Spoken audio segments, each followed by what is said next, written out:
16 তারিখেই হয়তো এই কাণ্ডটি ঘটবে। সময় তো একেবারে অবশিষ্ট নেই। আর এক ধরনের ডেসপারেশনও কাজ করছে। কোর্টের নির্দেশনায় আপনার সংস্কারক হিসেবে আপনার তকমা একটি আপনার 4 সপ্তাহ সময়ের মধ্যে আরোপ করার বা ছিনিয়ে নেবার একটা চিন্তা হয়তো ব্যাক অফ দ্য মাইন্ড আছে, যিনি পুরোধা আমাদের প্রফেসর ডক্টর ইউনুস মহোদয়ের। ওখান থেকে কি তারা মাজারে হামলা করবে, বিষয়টি কি এরকম?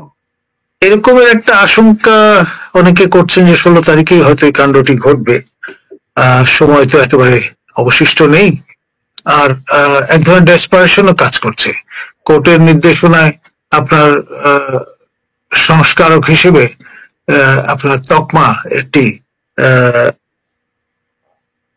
আপনার 4 সপ্তাহ সময়ের মধ্যে আরোপ করার বা ছিনিয়ে নেবার একটা চিন্তা হয়তো ব্যাক অফ দ্য মাইন্ড আছে, যিনি পুরোধা আমাদের প্রফেসর ডক্টর ইউনুস মহোদয়ের।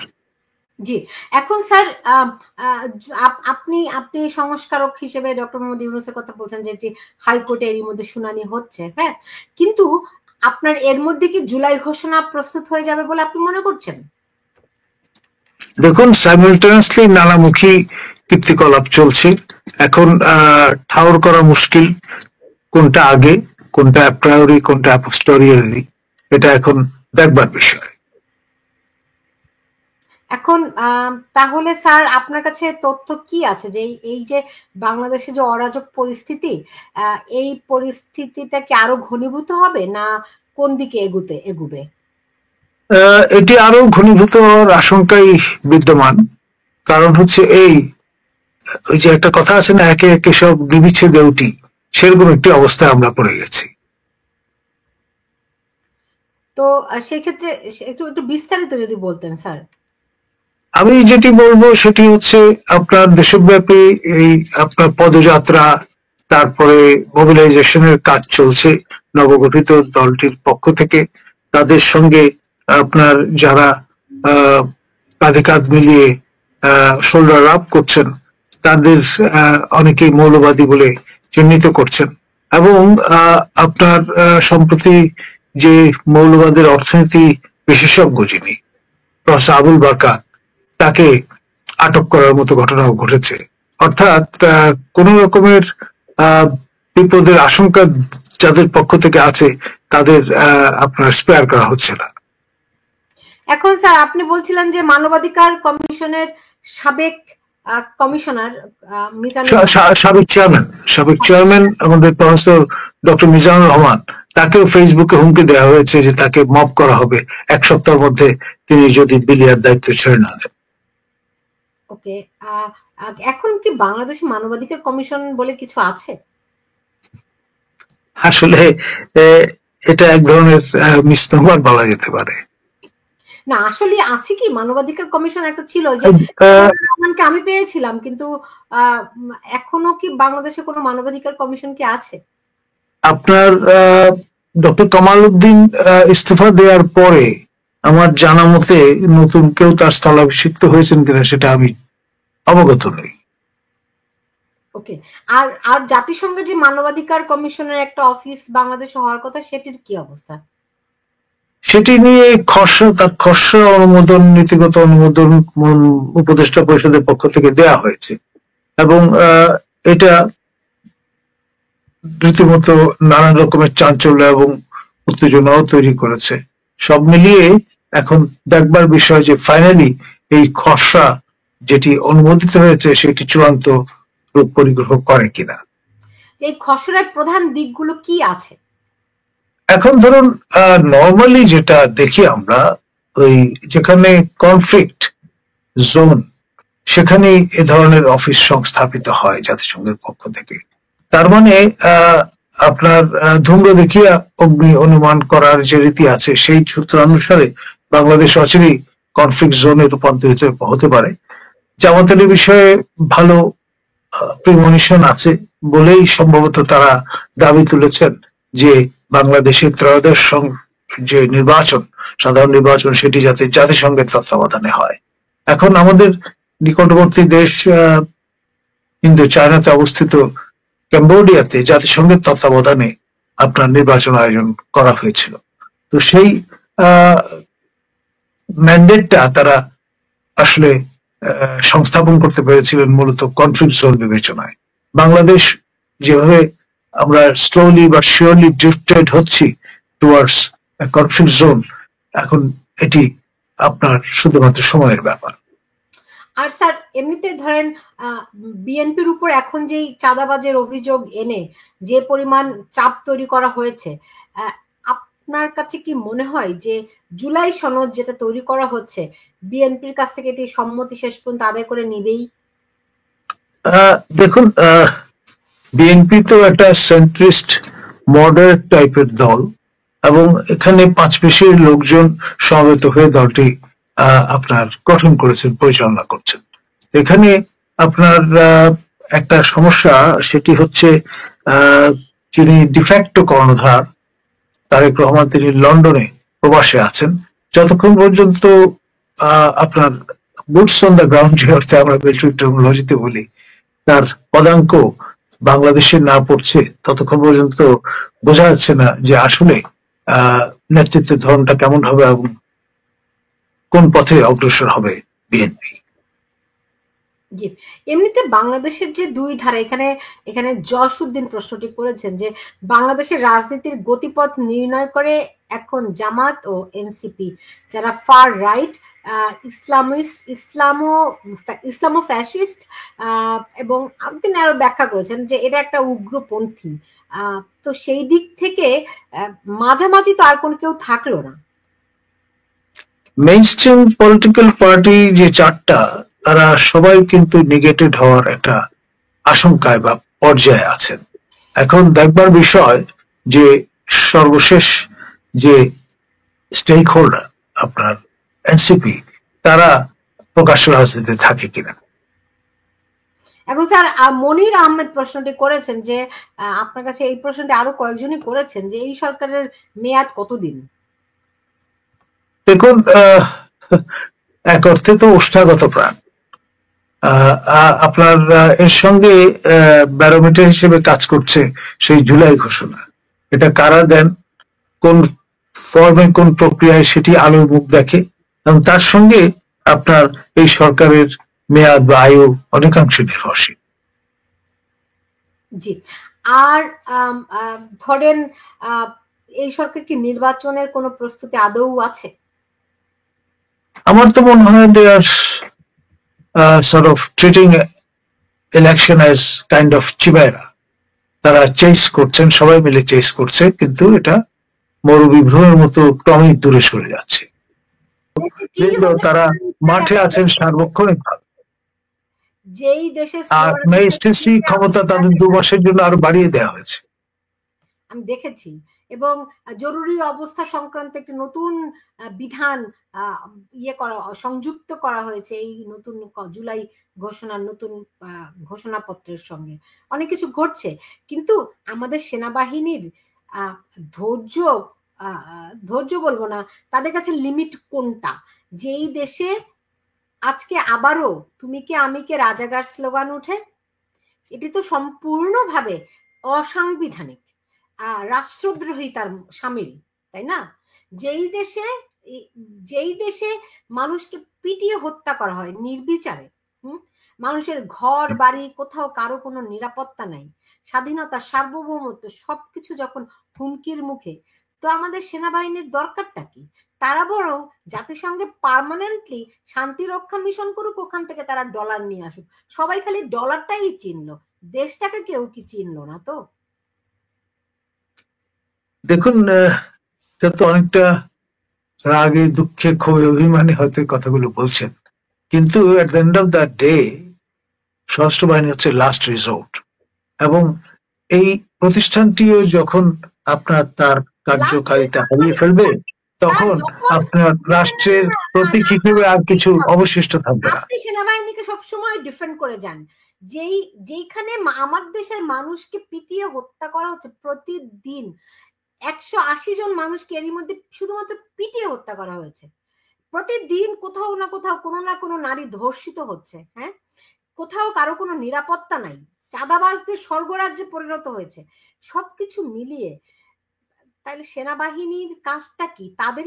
তারা তাদের কারণে তাদের এক নম্বর দায়িত্ব দেশের স্বাধীনতা সার্বভৌমত্ব রক্ষা করা। স্বাধীনতা তো আজকে তো মবদের স্বাধীনতা, আজকে তো এই দেশে কোনো সাধারণ মানুষের স্বাধীনতা নেই। সেনাপ্রধান প্রতিশ্রুতি দিয়েছিলেন যে এই দেশের দায়িত্ব তার, কিন্তু কোথায় কি দায়িত্ব?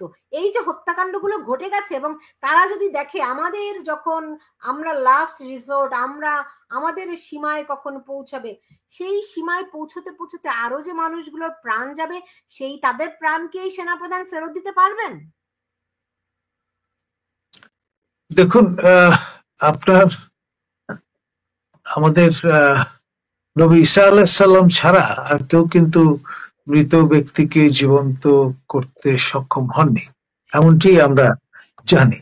সুতরাং তিনি যেহেতু ঊর্ধ্বলোকে চলে গেছেন মুসলিম বিশ্বাস অনুসারে, আবার ফিরে আসবেন, সুতরাং তিনি যতক্ষণ মৃত্যুবরণ না করছেন ততক্ষণ পর্যন্ত মৃত ব্যক্তিকে জীবিত আপনার ভাবে ফিরিয়ে নিয়ে আসবার একমাত্র মজেজা তারই আছে। আপনি তো আমার প্রশ্নের উত্তরটা দিলেন না স্যার। আমি বলছি সেনাপ্রধান তিনি ডেভিড হান্ট করলেন, রাইট? কি করলেন বলেন, ডেভিড হান্ট করে কি করলেন? এখন ধরুন আমাদের মাননীয় স্বরাষ্ট্র উপদেষ্টা তিনি ঘোষণা দিয়েছেন চিরুনি অভিযানের। ও তো বেসিক্যালি এটা তো ডেভিড হান্ট কিছু করতে পারলো না। এখন চিরুনি আমি দেখেছিলাম সামাজিক যোগাযোগ মাধ্যমে, চিরুনি যার কোনো দাঁত নাই, হ্যাঁ, তো ওই অভিযান দিয়ে কি হবে? মানুষকে এত বোকা ভাবা তো কোনো কারণ নাই। তো সেনাবাহিনী তার মর্যাদা হারাচ্ছে বলে কি আপনার মনে হচ্ছে না? মানে আদৌ কোনো অবশিষ্ট সেনাবাহিনী বা সশস্ত্র বাহিনীর কাছে প্রত্যাশা সর্বাধিক, এটা সত্যি, এবং মাননীয় সেনাপ্রধান হয়ে দাঁড়িয়েছিলেন সবচাইতে জনপ্রিয় মানুষ। এখন আলটিমেটলি তাকে একটা ফ্রেমওয়ার্কের মধ্যে কাজ করতে হয়। তিনি প্রতিরক্ষা মন্ত্রণালয়ের অধীনস্থ একটি বাহিনী পরিচালনা করেন। তো ফলে যেখানে প্রতিরক্ষা মন্ত্রী এবং আমাদের নিরাপত্তা উপদেষ্টা তারা তাদের যে ওয়ার্ল্ড ভিউ সেটি একরকম, আর আমাদের সশস্ত্র বাহিনীতে যারা কাজ করেন তাদের ওভার যেটাকে ওয়ার্ল্ড ভিউ সেটি আরেক রকম। এই হায়াটাসটা কিন্তু বাস্তব। স্যার, পৃথিবীর কোন দেশে সেনা হস্তক্ষেপ সংবিধান মেনে হয়েছে একটু বলুন তো? বাংলাদেশে যতবার সেনা হস্তক্ষেপ হয়েছে তা কি সংবিধান মেনে হয়েছে? তা কি ওই নিয়মতান্ত্রিক প্রটোকল মেনে হয়েছে? আপনি যেই আমাকে হাইকোর্ট দেখাচ্ছেন যেটা, বিষয়টা তা নয় আসলে। আপনার যে সাংবিধানিক প্রভিশন আনয়ন করা হয়েছে সেটা হচ্ছে কেউ যদি আপনার অভ্যুত্থান প্রচেষ্টায় যুক্ত হন তার জন্য মৃত্যুদণ্ডের বিধান নিশ্চিত করা হয়েছে সংবিধানে। তাহলে তো ডক্টর মোহাম্মদ ইউনূসও মৃত্যুদণ্ড ভয়ে তিনি ফ্রান্স থেকে আর ঢাকায় অবতরণ করতেন না, তাই না? দেখুন, প্রফেসর ইউনূসের আপনার পুরো বিষয়টা সাগাটাই ডিফারেন্ট। তিনি একজন দণ্ডিত ব্যক্তি এবং সেই হিসাবে তিনি কিন্তু শপথ গ্রহণ করেছেন। তারপরে তার এই যে কোর্টের রেফারেন্স সেটা নিয়েও নানান রকমের কথাবার্তা আছে। সব মিলিয়ে পুরো বিষয়টাই kind of A Hawks. Kind of a Hawks কেন বলেন? কাইন্ড অফ কি হবে? It's a Hawks. এটা কাইন্ড অফ আ হক্স না, রাইট? এখন আপনি বলুন, আপনি নিজেই বললেন যে সেনাপ্রধান দেশে খুব জনপ্রিয় হয়ে উঠেছিলেন কারণ তিনি বলেছিলেন কি, এনাফ ইজ এনাফ, রাইট? মানুষ অতিষ্ঠ হয়ে যাওয়ার পরে সেনাপ্রধানের এই বক্তব্য মানুষকে একটু স্বস্তি দিয়েছিল, কিন্তু পুরো জাতিকে তিনি হতাশ করেছেন। মানুষ এই প্রথমবারের মতো, ইতিহাসে প্রথমবারের মতো মানুষ সেনা হস্তক্ষেপ চেয়েছে, কারণ তারা বাঁচতে পারছে না, তাদের জীবনের কোথাও কোনো নিরাপত্তা নাই, কোনো কিছুর কোনো গ্যারান্টি নাই, তাই না? তাহলে এই সেনাপ্রধান কি কাজে লাগবে দেশের? দেখুন, আসলে উই হ্যাভ হার্ডেন্ড আওয়ারসেলভস। আমরা নিজেদের শক্ত করতে করতে এমন জায়গায় নিয়ে গেছি যে এখন আপনার সবকিছু গা সাওয়া হয়ে গেছে। তা না হলে এতগুলো লোক দাঁড়িয়ে দাঁড়িয়ে মিটফোর্ডের ঘটনাটা দেখলো কিন্তু কিচ্ছু করলো না। কয়েকজন হাতে গোনা মানুষ তারা এরকম পারপিট্রেটর হিসেবে রোল প্লে করলো। আমরা হয়ে আমাদের মনে হয় যে আমরা স্যানিটি হারিয়ে ফেলেছি। এখন ফেরার পালা। ফেরার পালা কবে? কবে কবে কবে সম্বিত ফেরার পালা, কবে স্যার? সম্বিত মানুষ ফেরার চোখ পালা। বন্ধ করে এরকম করে আছে জানেন স্যার। আমি যদি আপনাকে দেখাই প্রতিদিন আমি যে পরিমাণ ইনবক্সে আমার যে পরিমাণ মেসেজ আসে, আমার কষ্ট হয় যে এই বাংলাদেশ, আপনি জানেন আমি আহ, আমি আমি পেশাগতভাবে অন্য অনেক কাজের সঙ্গে যুক্ত। আমার আমার এই মানুষের জন্য আমি সাংবাদিক হিসেবে আমার মনে হয় আমি আমার দায় মোচন করছি, কিন্তু ইতিহাস ইতিহাস এই সেনাপ্রধানকে ক্ষমা করবে না। আপনি নির্বিকারী কি থাকবেন আমি বুঝতে পেরেছি, তবে এটুকু বললাম যে আমি নিজে ব্যক্তিগতভাবে কখনোই সেনা হস্তক্ষেপ কামনা করি না, কখনোই চাই না বাংলাদেশ গণতন্ত্র থাকুক, এটি আমি সবসময় কামনা করি। কিন্তু আজকে দেশ যে পরিস্থিতিতে দাঁড়িয়েছে, আমি তো ভাবতেই পারি না আজকে আবার 1 বছর পরে তাদের এত বড় দুঃসাহস যে তারা আজকে আবারও ঢাকা বিশ্ববিদ্যালয়ে তুমি কে আমি কে রাজাকার স্লোগান দেয়। এত বড় দুঃসাহস এদের। আপনার কেমন লেগেছে এই স্লোগান আজকে আবার শুনে? যারা তাদেরকে রেহাই দিতে চেয়েছিল এটা স্যাটায়ার করে বলেছে, right? Is it a satire? No, it is not a satire. এটা আসলেই তারা রাজাকারের বাচ্চা, তারা রাজাকারের নাতিপুতি। তা না হলে 1 বছর পরেও তারা এই স্লোগান দিতে কি পারতো আপনি বলুন তো? এটা আসলেই খুবই উদ্বেগের একটি বিষয় এবং আপনার কন্ডোন করা মুশকিল। আপনার কেমন লেগেছে?